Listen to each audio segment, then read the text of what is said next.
Now, it's the Finding Your Spine podcast with host Chase Spears. Hello, everyone. Welcome back to the Finding Your Spine podcast. I'm just going to jump straight in today. We have a really, really special guest in studio with us here in Smithville, Dr. Ben Carson. What an honor. I'm so grateful you're willing to make some time while you're here in the area to come in and share with us. I'm delightful to be here, and I really appreciate the work of the Herzog Foundation. They do amazing work. A man who needs no introduction, but certainly deserves one. And so, sir, I will try not to leave out too much here, but you've got a long list of accomplishments. You grew up in poverty in a single-parent home in Detroit, but proved that the American dream is alive and well. You've earned a medical degree from the University of Michigan, specializing in neurosurgery. At the age of 33, Dr. Carson was appointed the youngest director of pediatric neurosurgery at Johns Hopkins Children's Center, a position that he held for 30 years. During that time, you were recognized for a lot of firsts. You're really a pioneer in neuromedicine.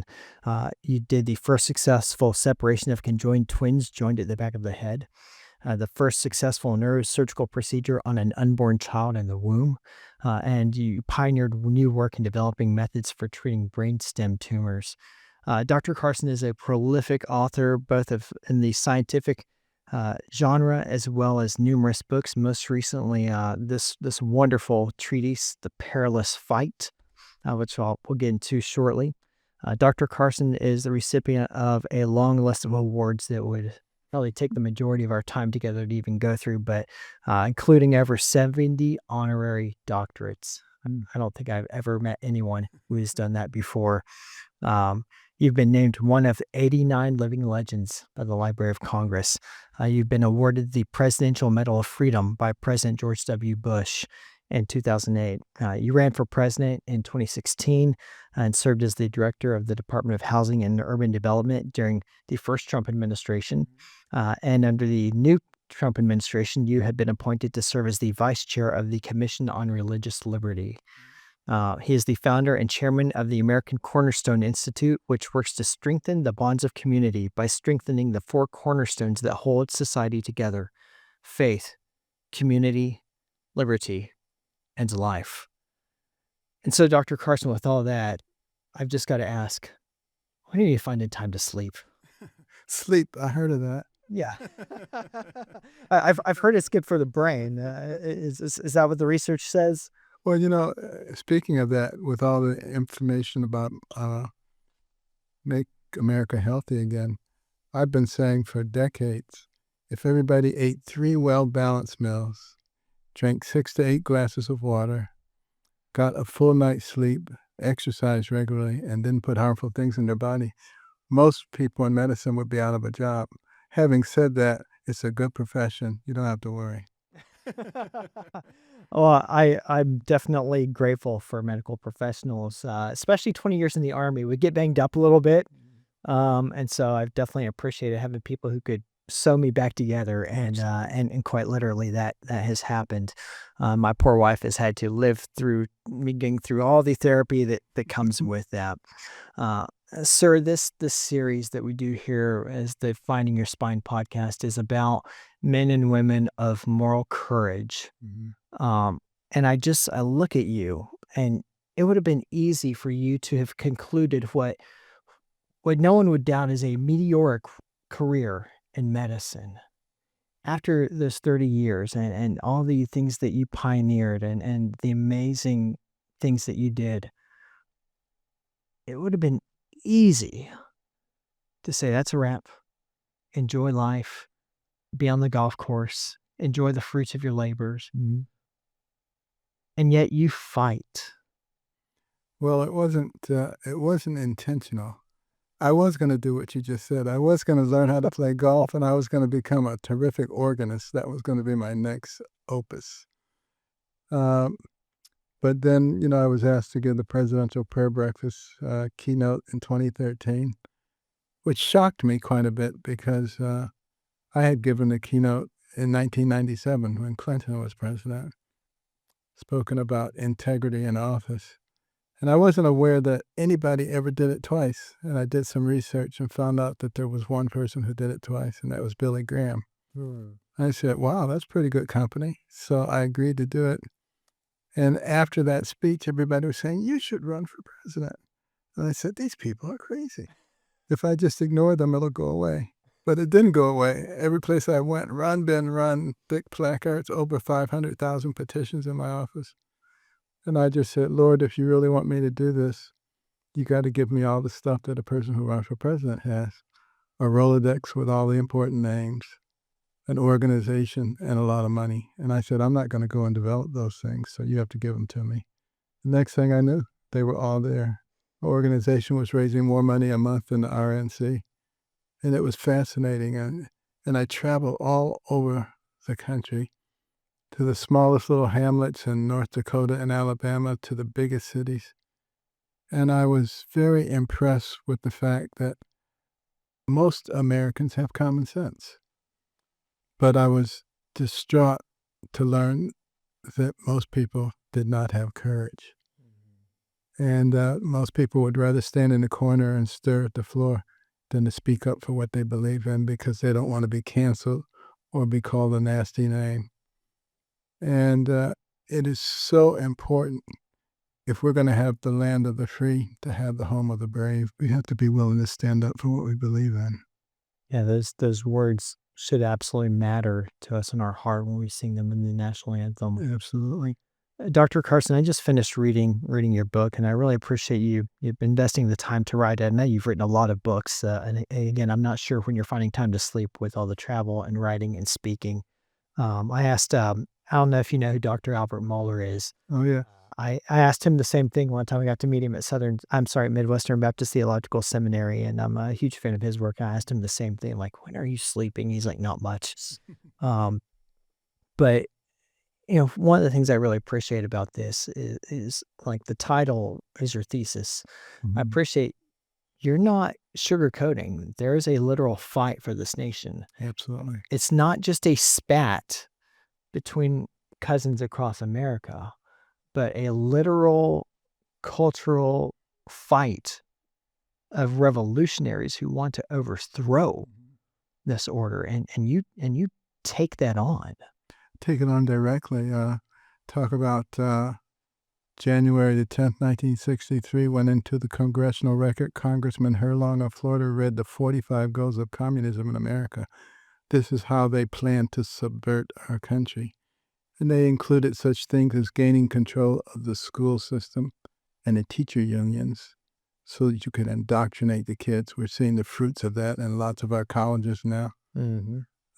Gaining control of the news media and Hollywood so that you could change the culture of America.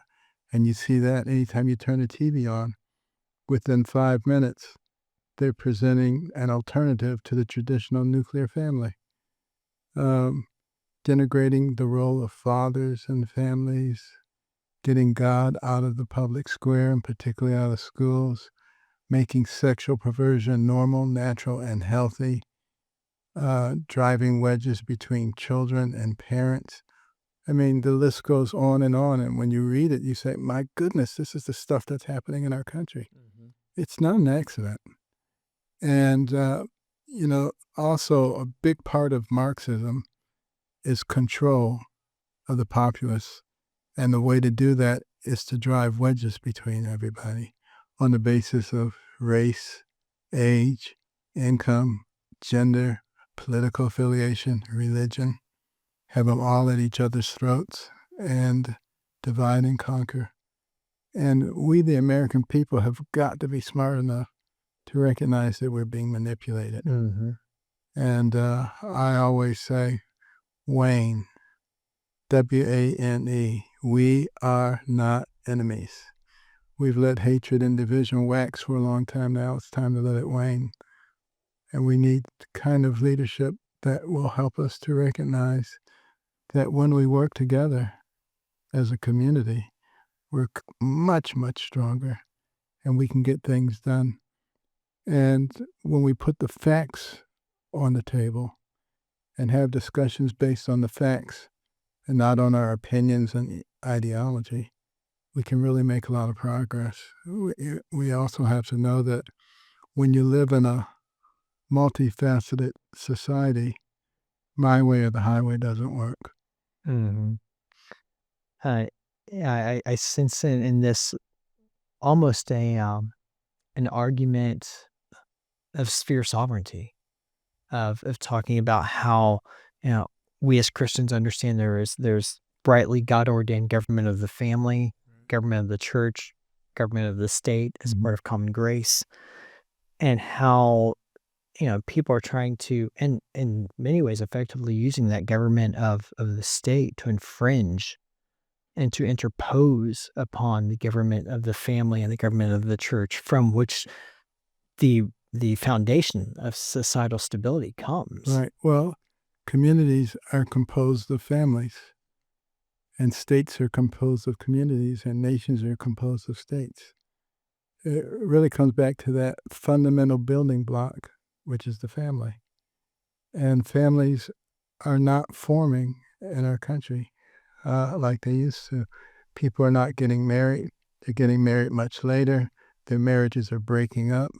Probably one of the worst things that ever happened was no-fault divorce. Yes. Of course, it's somebody's fault if you have a divorce, and you need to fight for your marriage. And, as I say in the book, when two people come from different homes, different environments, and all of a sudden they're under the same roof, there's going to be friction, like rubbing sandpaper together. But if you keep rubbing it, it gets smooth. You gotta stay in there long enough for it to get smooth, and then it's very nice. So that's not something that we emphasize. We just say to have in the hole until you get irritated with each other and then go your separate ways. And what does that do for the children? Not much. It creates uncertainty in their lives and a sense of insecurity, which leads to a host of emotional disorders. And as I state in the book, there was a study done by the Brookings Institute and Princeton University looking at the different states and how people were doing in them, how kids were doing academically, how the states were doing economically. And all the states that were doing very well had larger numbers of traditional nuclear families.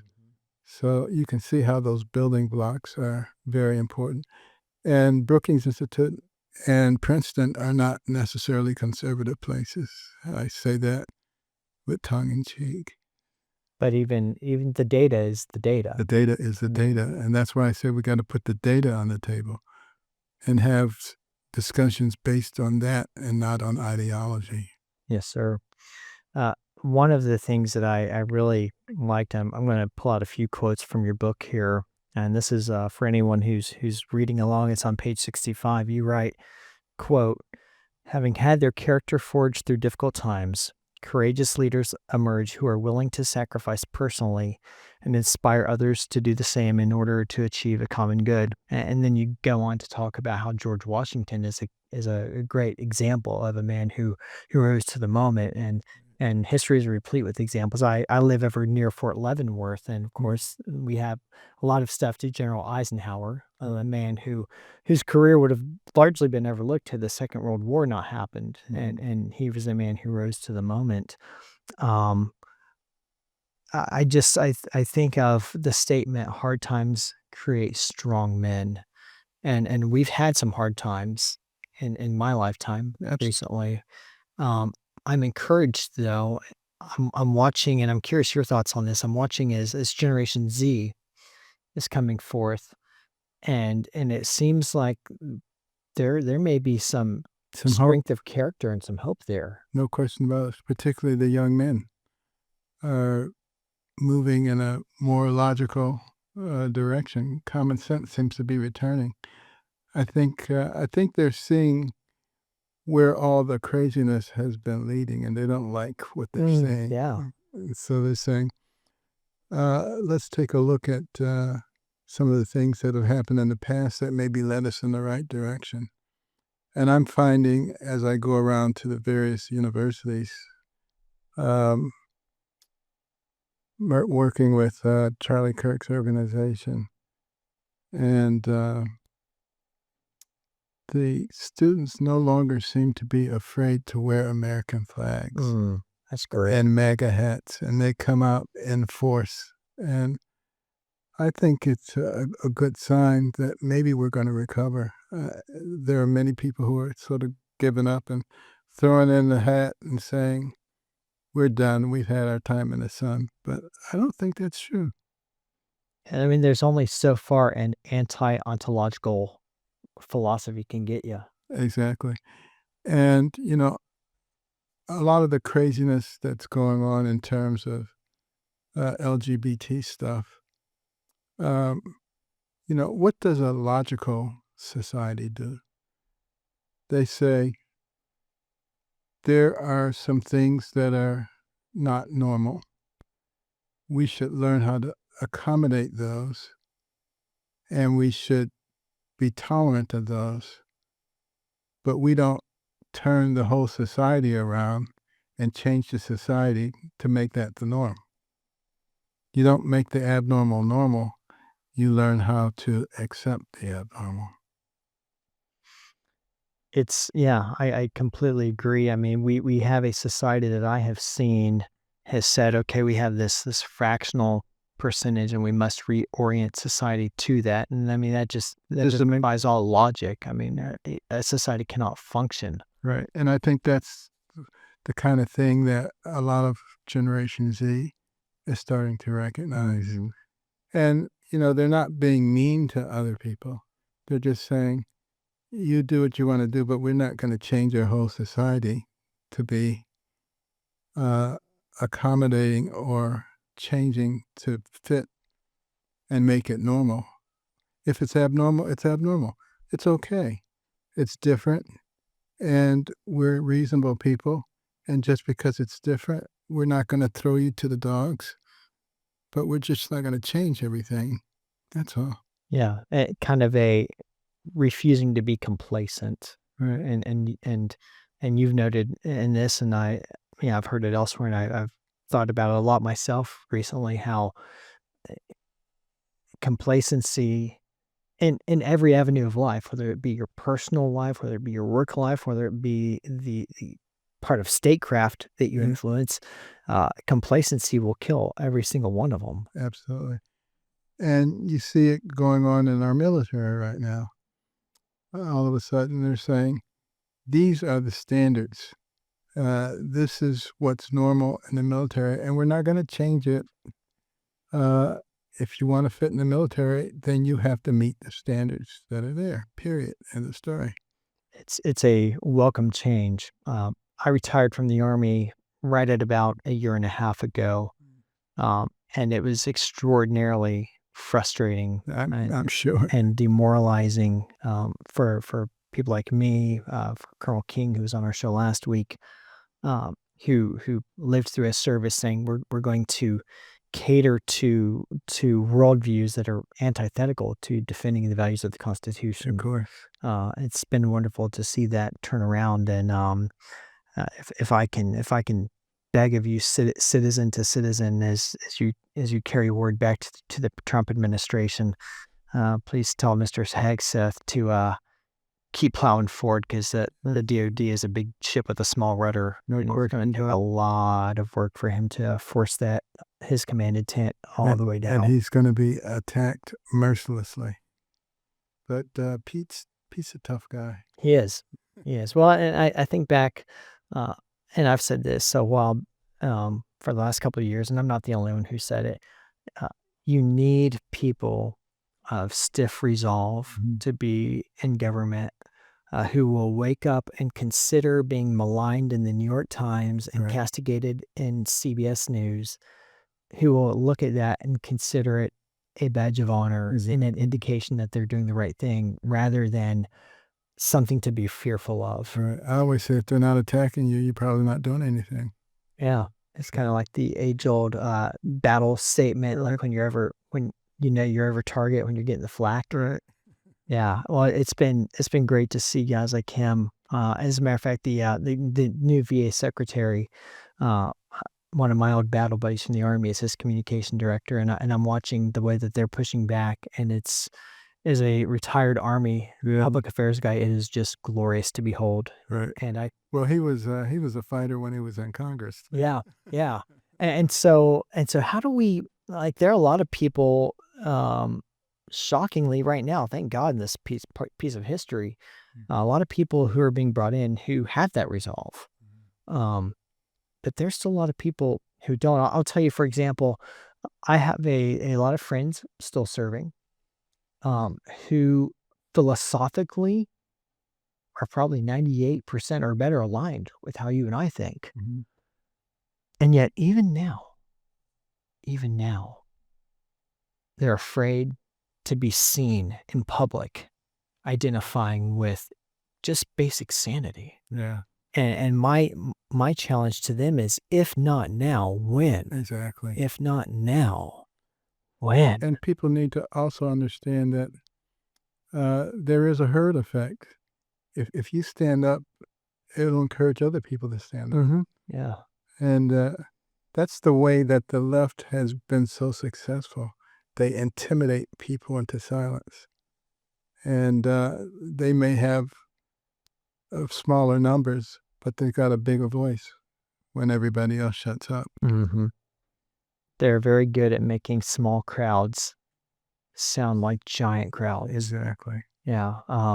And as much as I just despise Saul Alinsky, we could learn some things from his approach. I actually encourage people to read his book, Rules for Radicals, because then you can see exactly what's going on. Yeah. I mean, and of course, the dedication.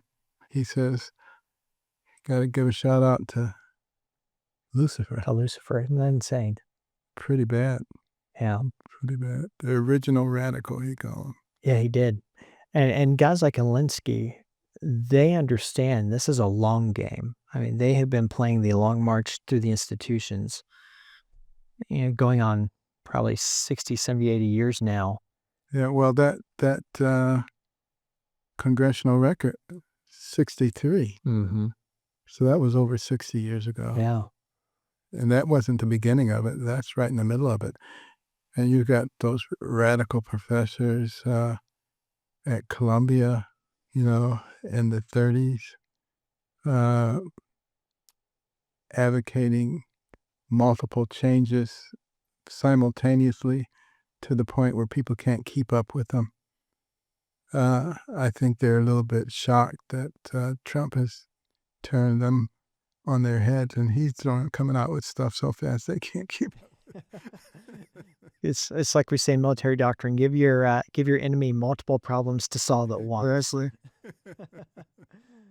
And he's doing that rather effectively. It's been fun to watch. Dr. Carson, you're really big on arguing that the nexus of the attack against Western civilization, it's a multi-pronged attack. It's complex, but the nexus of it, the main hinge point, is the attack and the assault on the traditional family, because that's where all good in society comes from. Absolutely. That's where the backbone comes from, in your kids.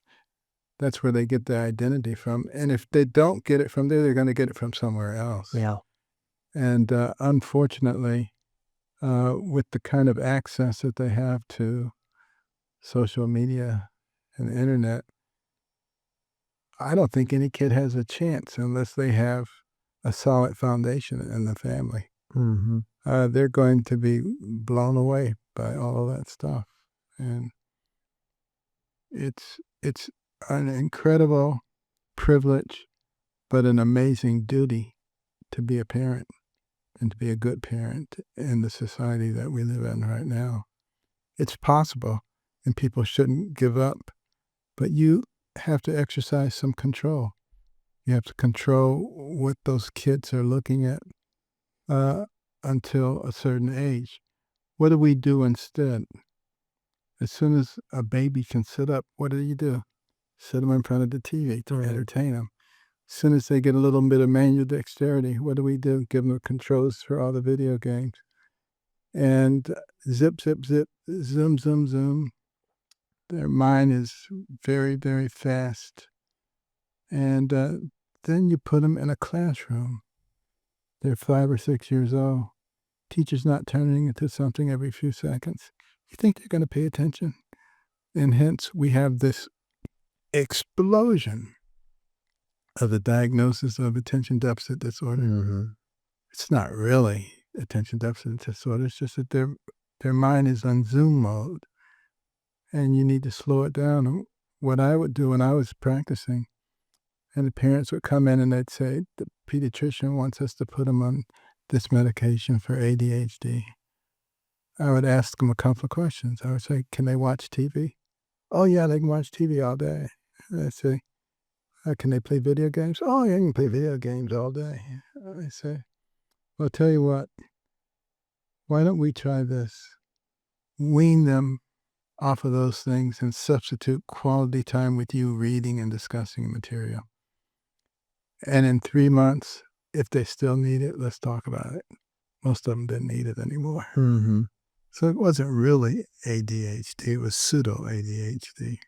Yeah, it's a product of the environment and Right. that they were living in, that they were exposed to. This is something my wife and I talk about a lot. Is I remember ADHD was a big term when I was coming up. I'm 44 now, so it gave you an idea of a child of the late 80s, early 90s, and that was all the rage. Ritalin, Mhm. just throw Ritalin at kids. Exactly. And I look now, we're homeschoolers, and I say, when you put a 7-year-old boy in a chair under fluorescent lights in a windowless room for 8 hours a day, of course he's going to get fidgety.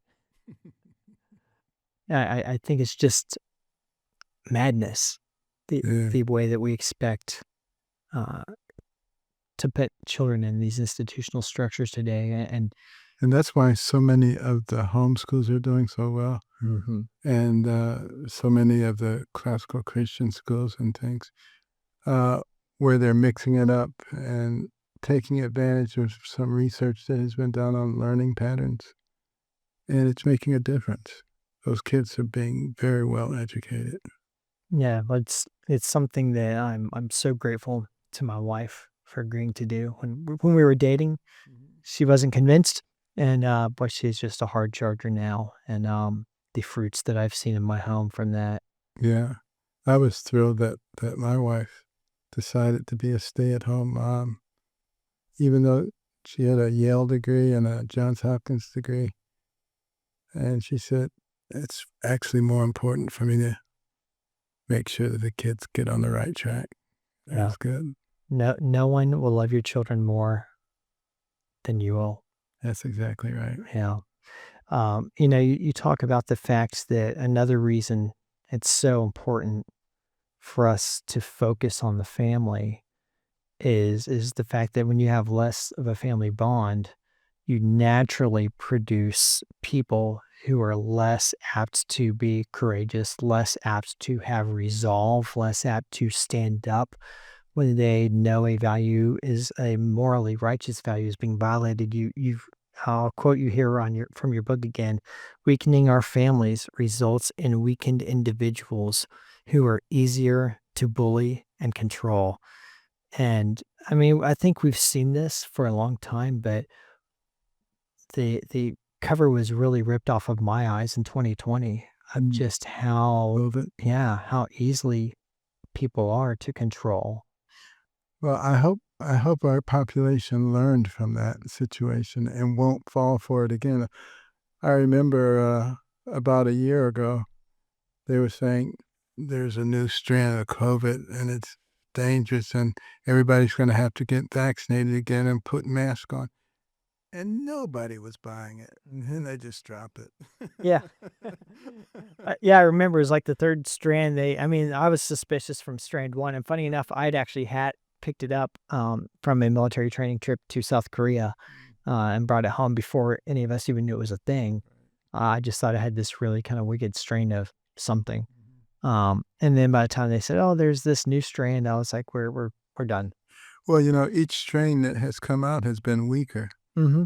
I mean, the first strain that came out was very deadly, and nobody had immunity. So an emergency response was warranted. There's no question about it. But as time went on, it got to the point where the vaccine was probably more dangerous than the virus. Yeah. And we didn't recognize that, or maybe we did and just wanted to continue making money from the vaccine. Yeah, I think there was definitely financial incentives at play in some of those policy decisions. And also, they trashed hydroxychloroquine Mhm. and ivermectin, which have subsequently been shown to have been quite effective and probably would have saved hundreds of thousands of lives. And if they really were serious, when it first came out, they would have been asking questions like, why is it that the people on the western coast of Africa have 94% fewer cases of COVID than we do? They would have investigated that. And they would have found out that it's because they take hydroxychloroquine as an anti-malarial. But they didn't want to hear that. I told Fauci, and I told them all. They didn't want to hear it. Yeah, they were set in their narrative. Yeah. I have a lot of critical things to say about Dr. Fauci, but we'll save that for another time. Yeah, and this goes back to, again, why you need strong families who can band together, who can think critically, who know who they are, who don't have to be told by a 3-letter network or a 5-letter cable network what to think. And I think that's exactly why we have come to this point, right, where families are so under attack. And I agree with you on that when you have people who don't know who they are, they just, and a crisis hits, an emergency situation hits, something unfamiliar hits, and they just want to believe whatever the first word is and go with that. And then, of course, you have television, which promotes non-traditional families, which are not producing strong kids by any stretch of the imagination, but they're cool. Yeah. This is the way it's supposed to be. And they basically make fun of your traditional nuclear family. Oh, come on, give me a break. That's not how it is. And unfortunately, as a result of that, you see fewer and fewer marriages occurring and fewer kids being born. We're down to 1.6 births per woman. We were at 3.6 births per woman in the 60s. And I want to thank you and your wife. You've got 5 kids. You've done your part. But we have to really recognize the value and the comfort of having a family. I mean, I can't even imagine life and the achievements that I've had in life without having a supportive family. Yeah, I mean, it is what has undergirded me, and my family, is not perfect, but I'm so grateful. None of them are. Yeah, it's interesting. You're very welcome for the 5 kids, by the way. It was they're a joy, and I think back, I got to do a fellowship at Georgetown University a few years ago while I was on active duty in the Army, and at that point in time, we had 4, and we were looked at kind of strangely. Right, what are you doing with all those kids? And it was amazing to me how, I mean, just a century ago, it was usual. People had 7, 8, 9, 10, 12 kids. We took the command from God to be fruitful and multiply seriously back then. And how weird people are viewed now for that. And I look at it and I'm like, if you're not building a tribe, what are you doing? Yeah. Well, there's a new phenomenon. They're called dinks. Double income, no kids. Yeah. And it's become quite popular because they say we've got more money to spend on ourselves and on our desires, and we don't have to worry about babysitters and taking care of these kids. What are they going to say when they're 85 years old? Yeah. And there's nobody who really cares that much about them. That's something that's on my mind every single time I meet a colleague from school, from work, who tells me, "Oh, we're married. We don't plan to have kids." And I think, okay, the vacations to Europe are fun now. Give it 50 years. Exactly. Give it 50 years. I already joke with my sons, like, Dad, work hard. I have lifestyle expectations, but Well, I will tell you, one of the joys of my life was being able to make sure that my mother was comfortable in her last years. She always had a new car. She got to travel all over the world, and she got to live in comfort. And it's sort of her reward for raising successful children. yeah, and you talk about her a lot in your book. She sounds like an amazing woman. She was perhaps the wisest person I've ever known. She didn't have much in the way of education, but she had tremendous faith in God, and she was a logical person. She could put two and two together. And, when she was trying to figure out how in the world could she get us to achieve academically, she said, well, I work cleaning the houses of all these wealthy people. I wonder how they got wealthy. Let me study them. And she studied them and concluded that they didn't watch a lot of TV and they read a lot of books. And she came home and imposed that on us, and we were not happy. But in those days, you have to do what your parents tell you.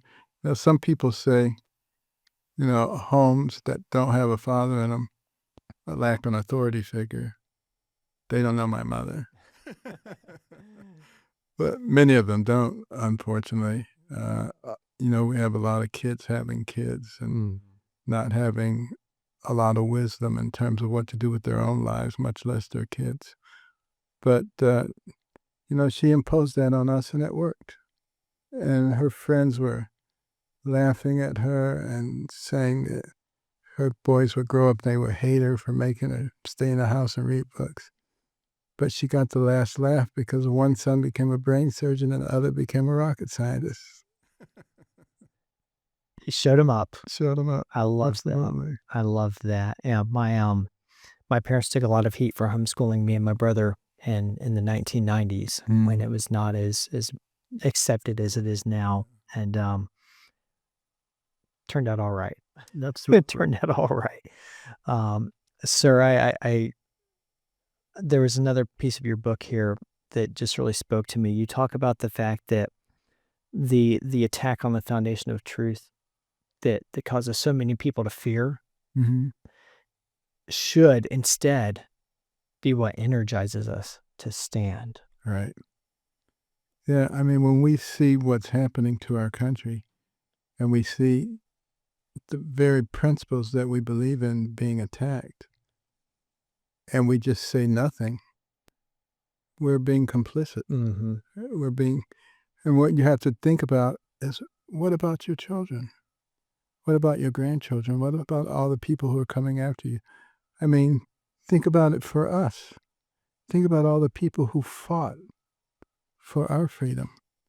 Think about the young women who went into the factories in World War II and built more airplanes, tanks, and mortars than anybody could imagine to support the war effort. Think about the young men, 15, 16, 17, who lied about their age so they could fight for us.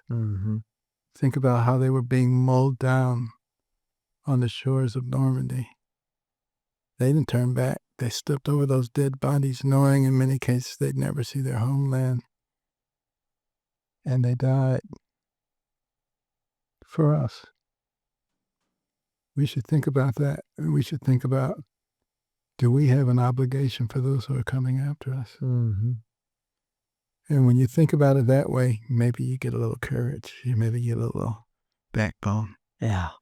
What is our piece of the historical story? Will people look back and say we stood, or will people look back and say we fainted in the moment? Yes. And it makes a big difference, because a lot of people think, we dodged a bullet last November and we're going to be safe now. The same forces are still out there. They are. Waiting their opportunity. We can't let down our guard. As Ronald Reagan said, freedom is never more than one generation away. And if we stop paying attention, it sneaks up on us pretty quickly. I think there's a misunderstanding among some on our side who think just that November, we're good. Right. We can rest now. And again, I say no. Now is the time, going back into my military terminology, like reinforce, move forward, because the enemies of freedom, as you've noted, they're really good at playing the long game. We have to get even better than they are at the long game. We tend to take a little ground and halt and let them push us back, and take a little ground and halt and let them push us back. They understand it's an inch by inch, and they'll keep moving forward. We have to be willing to say, okay, we'll take it foot by foot, and we'll. Right. And it's not just the domestic issues that we have to deal with. There are international issues. I mean, we have real enemies. We have real people who want to destroy us. Iran calls us the big Satan. If they had the capability, they would destroy us today. Mm-hmm. And if they get a nuclear weapon, believe me, they're going to use it, because they're not going to be deterred by the thought of mutual destruction. In fact, they are buoyed by that ideal, because the radical jihadists believe that if they die in the cause, they go to heaven with 72 virgins. So they don't care. And, you got the likes of Vladimir Putin. Everything was going pretty well in his country. But then he's got to go mess with Ukraine. And he'll mess with anybody that he thinks he can control.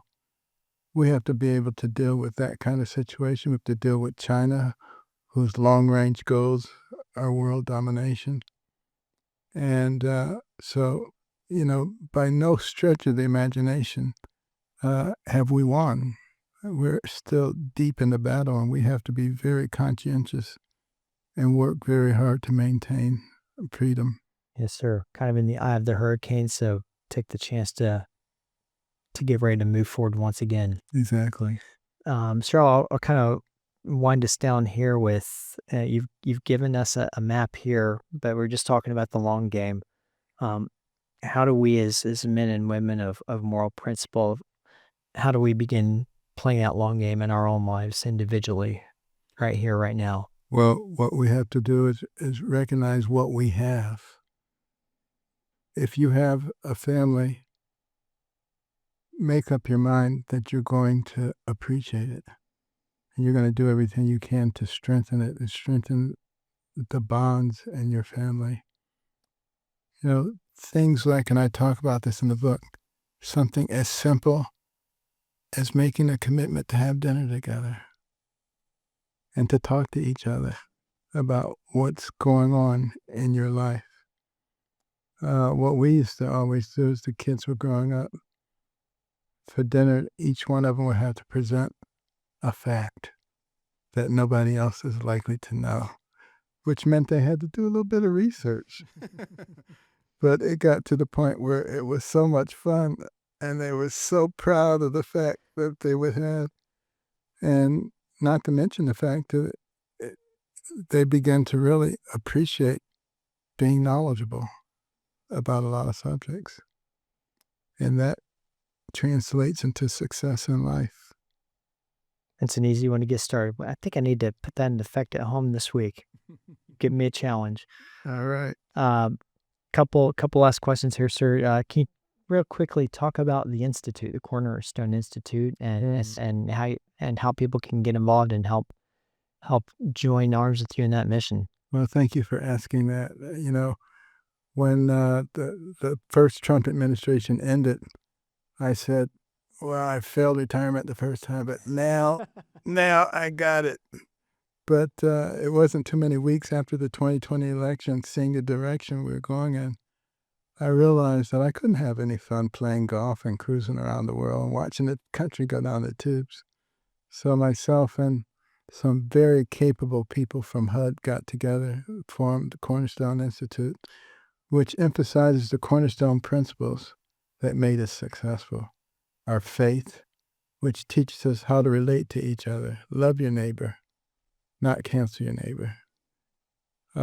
Liberty, the freedom to lead the life that you want to lead, as long as you're not infringing upon somebody else's life.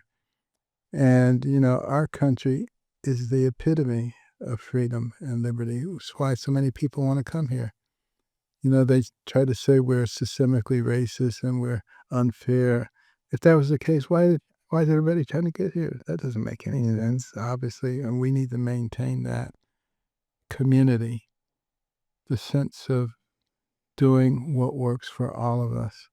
And that was a common phrase of our founders, the common good. Not what's good for this group versus that group, but what's good for all of us.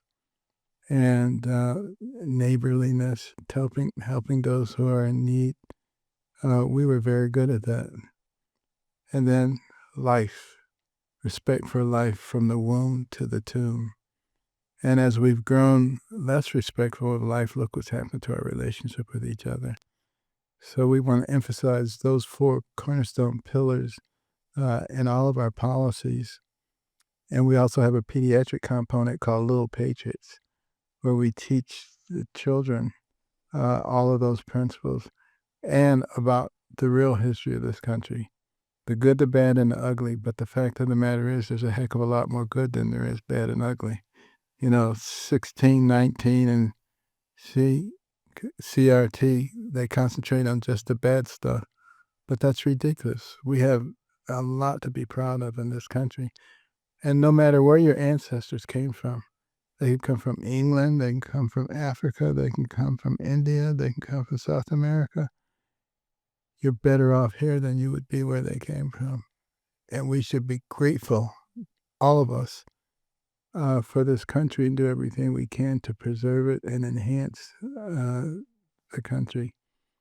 And we also have a series called My American Dream, and My American Story, rather, in which I interview people who came from communist and socialist countries, and they tell us what we're doing that's leading us in the wrong direction from their experiences. And we have the Executive Branch for America, which is an online learning program to teach you how our government works. And we have live interviews with a lot of government officials conducted by Sarah Huckabee Sanders. And you can get certified in the program. And it's all free of charge. The Little Patriots program, the EBA program, everything is free of charge. And it's not that it isn't expensive to produce, but we get great Americans to underwrite the program. So AmericanCornerstone.org is how you can access all of the programs. Or you can go directly to littlepatriotslearning.com. And if you want to see the cartoon adventures, each of which takes a vignette from one of our historical episodes and presents it in a way that is very entertaining for the children, you can just go to Star Spangled Adventures on YouTube, and they're all listed right there. You can play them. And what the little kids always say after they see an episode is, "Can I see another one?" And we're actually in the process right now of producing a full-length movie with the characters that everybody will recognize, including Liberty Eagle, to correspond with the 250th anniversary of our country. Oh, that's going to be awesome. It's going to be tremendous. And how great that you have a touch point with the administration as we head into celebrating that nationally. That's great. And also anyone who wants to follow Dr. Carson personally, you are on X at Real Ben Carson. Correct. So, well, sir, I'm just grateful for you coming here. I'm grateful for your legacy, for your continued work. You have every reason to take it easy now, and but you fight, and I admire men who fight, and so I thank you for that, sir. I'm going to relax when I get to heaven. In glory land we all shall. All right.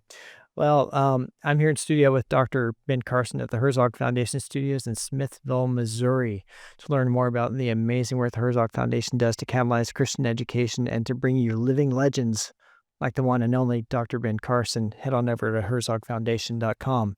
You can learn more about me, connect with my other work at chasespears.com. Here in this space, I try to bring you stories of men and women who stand in the gap. Dr. Carson is absolutely one of them, but it's up to you to put their principles into action. It's up to you to find your spine. So let's get to it. Thanks for listening. Remember to like and subscribe so you never miss an episode, and we'll see you next time on Finding Your Spine.